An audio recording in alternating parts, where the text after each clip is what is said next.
Македонија е заробена држава. Нема напредок во судството. Ова е ставот на судиката Антоанита Димовска, според која досега е направен само првиот чекор. Детектиран е проблемот кој допрва треба да се решава. Не можеме да почувствуваме некој напредок, нели голем, меѓутоа сепак има еден огромен напредок кога сме го лоцирале предметот. Кога сме го лоцирале проблемот. Имаме проблем, значи судството не функционира, чим граѓаните како го доживуваат, значи не функционира оно како што очекуваат граѓаните. Во тек се подготовка на измени на закони кои што се суштински за судството, тоа се законот за судскиот совет, законот за судовите.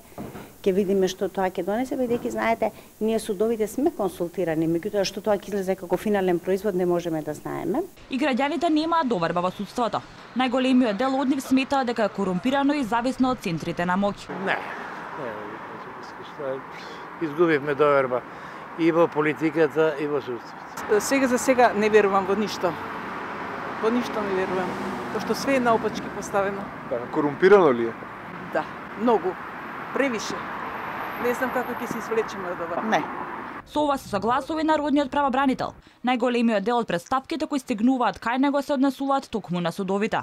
Години наназад, кога ги објавувам извештаите, новинарите и јавноста, забележува дека постојано нагласувам дека најголем број на претставки што доаѓаат во институцијата Народен правобранител се однесуваат на судската власт.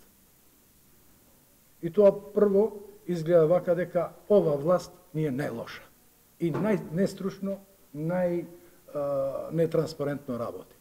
Но не е баш така.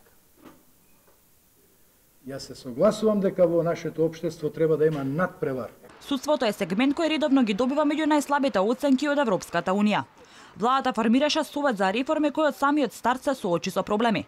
Дел од експертите поднесоа оставки, тврдејќи дека не сакаат да бидат, како што рекоа, само параван за решенијата кои се носат на друго место и служи за создавање лажна слика дека некаков експертски тим има влијание врз реформските процеси. На крајот, челната функција на ова тело ја превзеде лично премиерот Зоран Заев.